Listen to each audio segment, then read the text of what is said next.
The labor movement faces great dangers. But to talk about the communists being in danger results merely in hiding the real threat. Labor is in danger of hostile legislation by the coalition of reactionaries in Congress, and labor is in danger of direct attacks by the open shop employers, by the reactionaries of big business.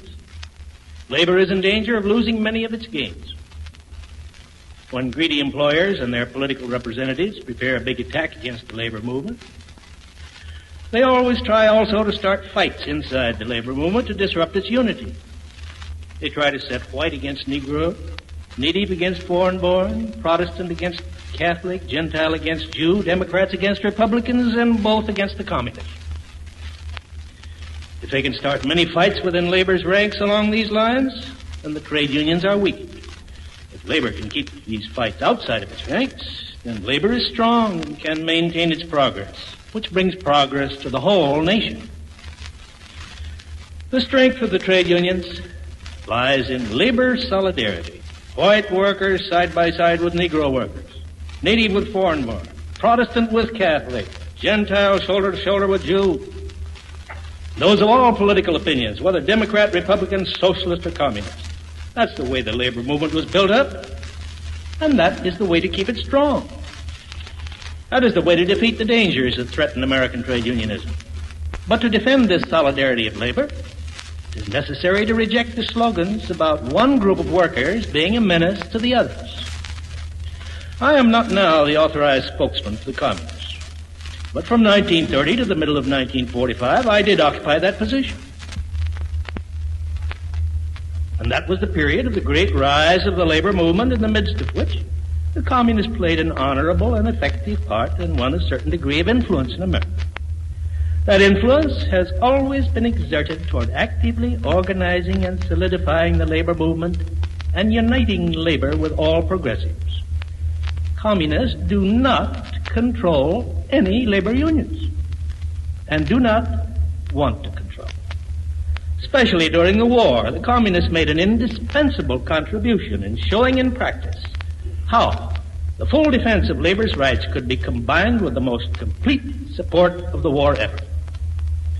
Now that the war is over, the reactionary cry that the communists are a menace is being raised again.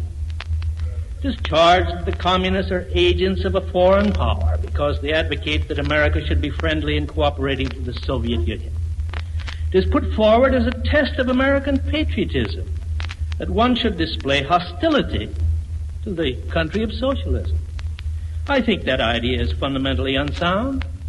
I think the best American patriots are those who strive by word and deed to unite America with the Soviet Union in a common policy for a durable and prosperous peace. Among these are the communists, with a larger and growing body of non-communists. I'm afraid that those who attack the communists most vehemently are not fully frank with us. Usually they do not tell us what is a fact, but the main object they have in mind is to attack the policies of Franklin D. Roosevelt and Henry Wallace. They want to undo the work of friendship between America and the Soviet Union, which Roosevelt performed in the Teheran and Yalta conferences. Their attacks against American communists are only a mask for the larger fight to dissolve the Soviet-American alliance which Roosevelt brought into existence. Mr. Murray, strangely, objects to the fact that the communists thought America could stay out of the war when it first started. But most Americans thought the same thing. He objects to the communists later changing their minds. But most Americans changed their minds too. When Hitler invaded Russia, that change started. And when the Japanese struck at Pearl Harbor, that change was completed. So why criticize the communists at this late date for agreeing with the majority of Americans on this point?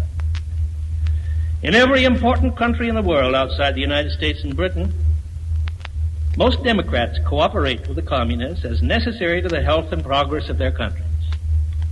This unity of the people's democratic forces, including the communists, has taken place on a non-communist program, proving that the communists have made the greatest concessions in the interests of unity.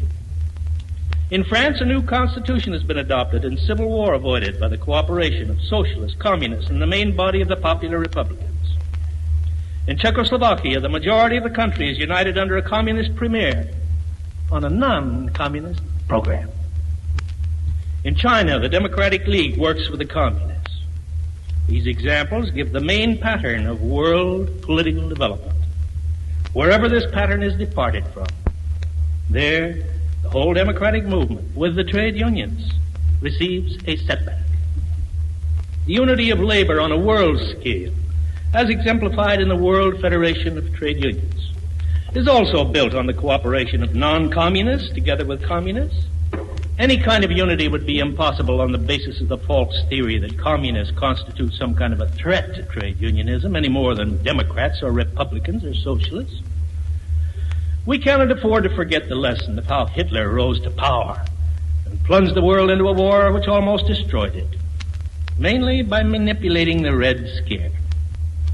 In every country where this slogan has become a guiding rule, their democracy and trade unionism have been undermined and destroyed. The cult of the menace of communism is a reactionary myth of the same general political significance as anti-Semitism. It is unsound to argue that one must either be a communist or subscribe to the Red Menace. Franklin D. Roosevelt repudiated that obscurantist theory and thereby saved the world from fascism. Haywood Broun, the founder of the Newspaper Guild, repudiated that theory and thereby built a powerful organization that has survived less enlightened leadership than his. When democracy is advancing and winning victories, anti-communist propaganda is pushed into the background. When anti-communism is again brought to the front, it is a signal of danger to democracy. It is a sure sign that reactionary forces are again on the march. This is the lesson of history.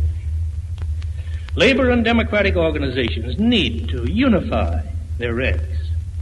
This is the greatest need of the day. Americans should not allow political labels and ideologies to divide us into warring factions. We have to solve the enormous problems of post-war reconstruction, of building a durable peace, healing the wounds of war, getting men and women to work, providing food and clothing, houses and education, and all those things required for making a better life. To solve these problems, we must bring into cooperation people of the widest variety of political views, of races and religions.